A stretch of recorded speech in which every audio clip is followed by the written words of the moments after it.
Good evening, everybody. Welcome back to Into the Veil. I'm your host, Rachel, and thank you for being with me. We thought we might do what we call a Bigfoot behavioral study. Now, this is just part one. We will probably extend this into a few different parts to include tonight's, which will be the more physical part of the encounter and the type that you might be dealing with. And then we'll stretch that out and do another part on the energetic, the more metaphysical and spiritual side of the Sasquatch people. And probably another yet on glyphs, structures, so on. And if anything else comes to us, we will certainly do a section on it as well. You know, it's very easy to become overwhelmed with all of the conflicting information and misinformation that's out there regarding the Sasquatch people. Between the hyped up television shows, you know, various encounters that have been horrifying to some, other encounters such as ours that have been very friendly and interactive, it's really hard to know personally what you're dealing with. So the goal here is to at least try to clue you in on the different types. And in that, just know that there are also other subtypes that can fall into these categories, but we're going to break this down into three main categories. And while most might be comfortable as armchair observers, we think it might be beneficial to have this knowledge just for the sake of being, you know, an active outdoor enthusiast. You'll discover as we move forward that no large tract of forestry is required for humans to experience having sightings or interaction with the Sasquatch people. They can appear virtually anywhere that their curiosity takes them, from far off remote locations in nature to the brushy tree line bordering your own backyard. They've been encountered in woodsy suburbs, small family farms and homesteads, nature trails along the fringe of large cities, as well as many other locations. If you have three basic ingredients, which would be trees, cover brush, and dirt, then there's the potential that you could have an encounter. So again, for the sake of keeping it simple, we're going to let today's conversation regarding the Sasquatch people stay in the 3D physical realm. The metaphysical side of Sasquatch is a whole nother story. So before we get too involved with the characteristics behaviorally, we need to first understand that there is more than one type of Sasquatch. Just as human beings are, there are different personality types that reflect their individual environment, experiences, genetic makeup, and so many other elements that contribute to their behavior. So we're going to call these three categories, although they do have other names, we're going to keep it simple. We're going to consider these the evolved Sasquatch, the wounded Sasquatch, and the genetically challenged or environmentally challenged Sasquatch. As I said before, this is a simplified look.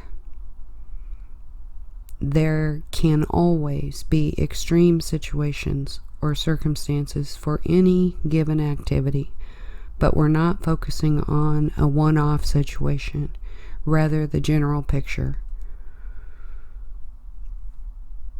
So let's start with the evolved Sasquatch.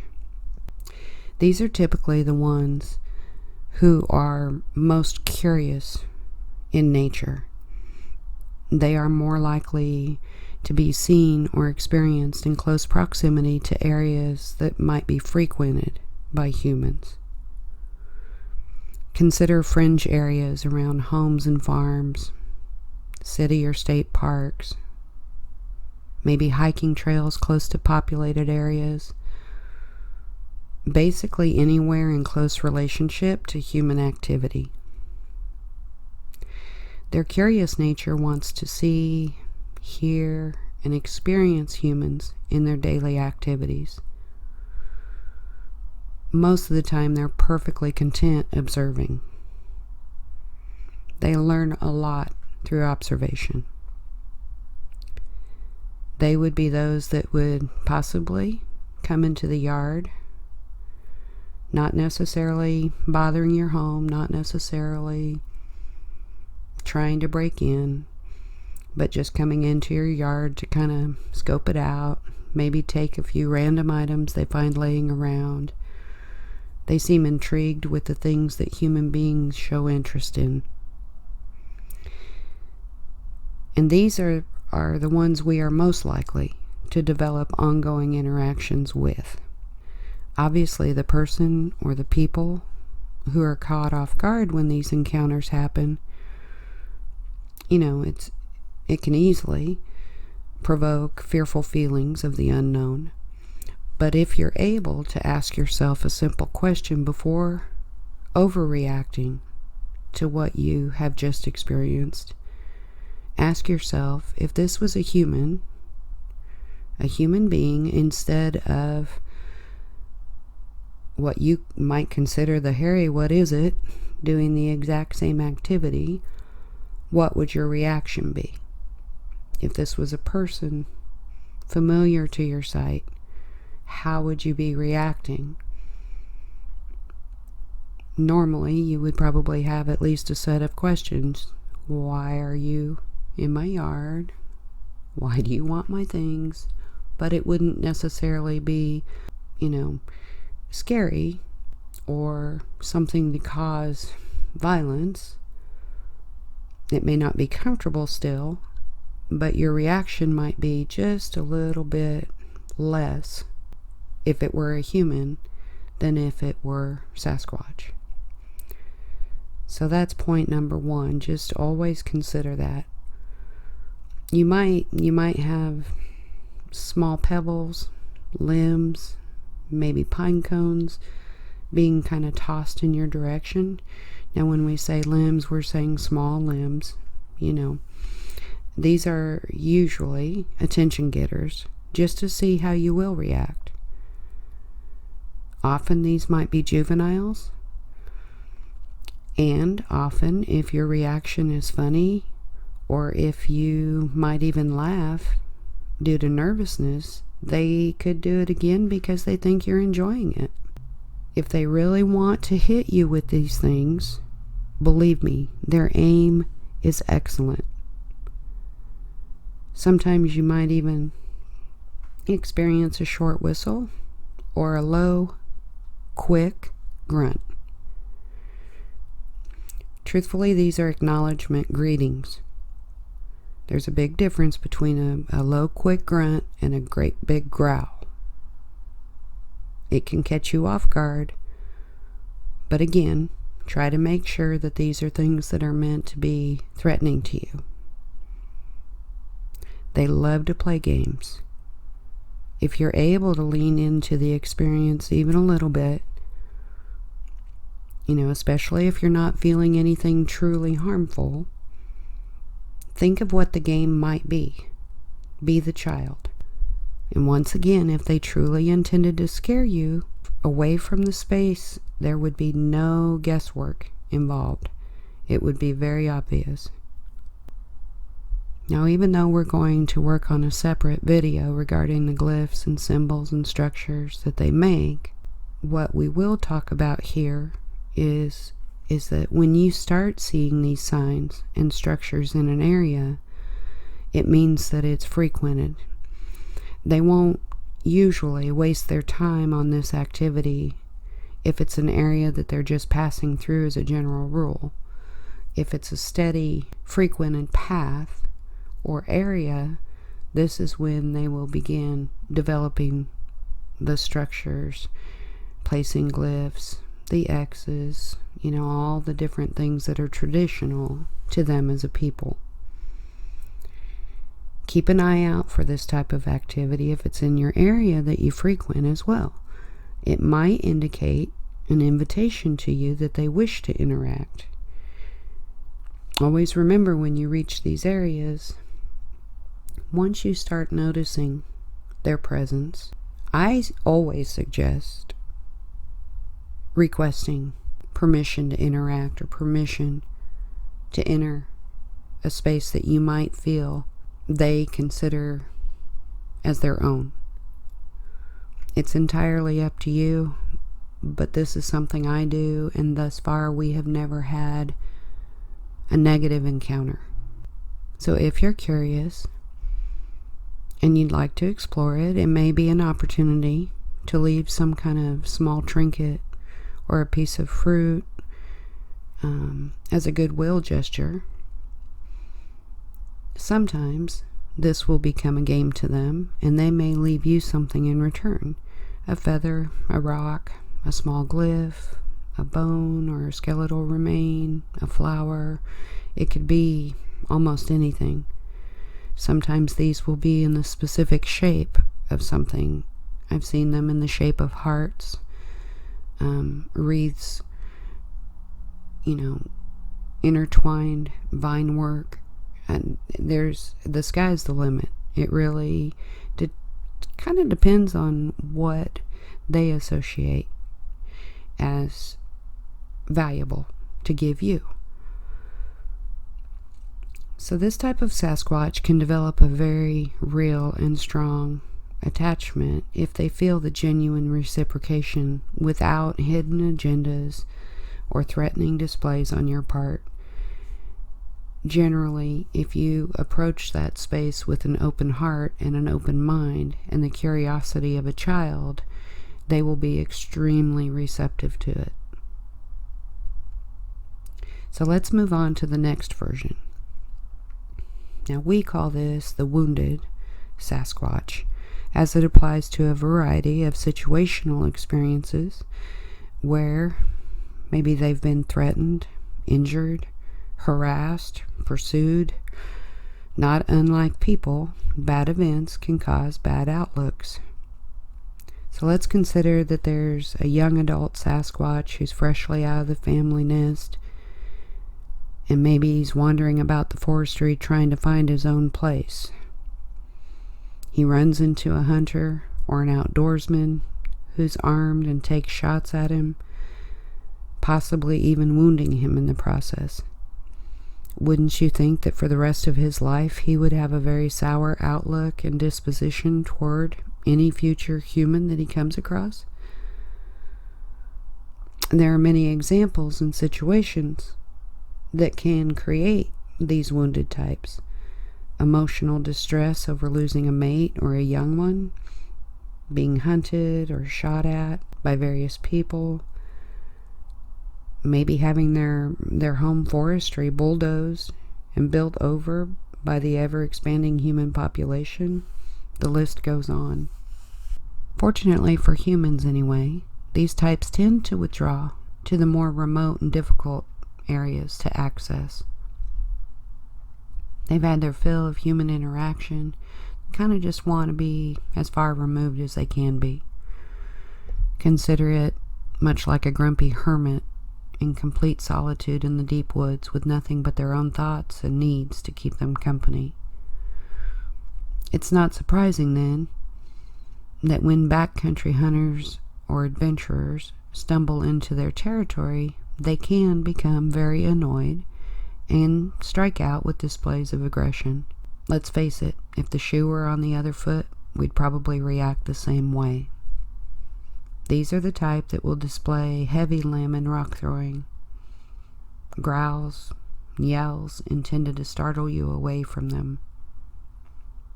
These would be those that would shake your camper, your tent, trash the campsite.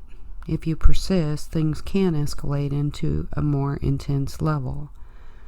As a rule, they try to warn before letting it get to that point. Just imagine a wounded grizzly on steroids that's been provoked. What exactly would we expect to happen? And the way that let's say you're a logger, you're out there and all of a sudden a limb comes flying over the canopy at you. Maybe their last home was just destroyed by loggers. So understand, it could be truly valid. There could be reasons for the way they feel. But when you encounter situations like this, it's best to give ample space for both parties to clear the area. You might even say, I'm backing out, or kind of, just give a gesture of understanding. If you're crazy enough to pursue one that's in this frame of mind, then you probably are going to have coming something that you might deserve. They're trying to warn you. Listen.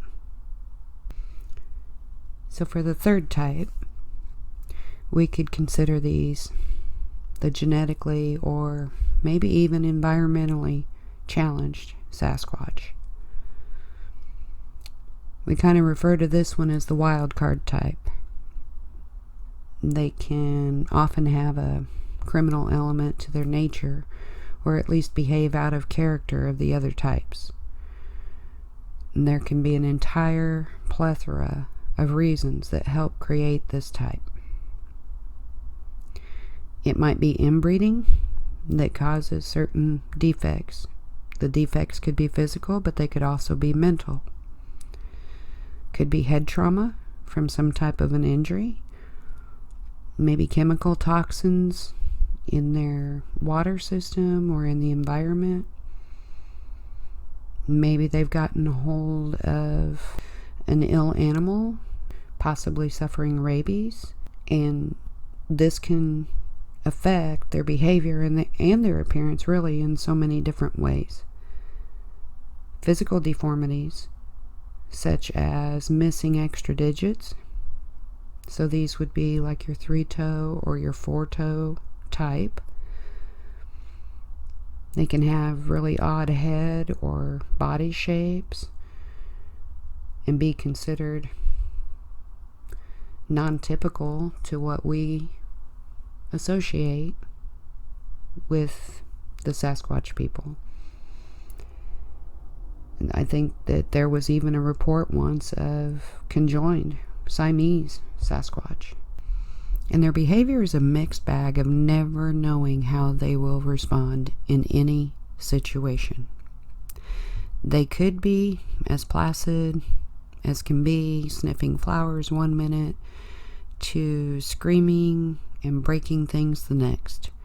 There's really no guessing as to what the trigger is that sets them off.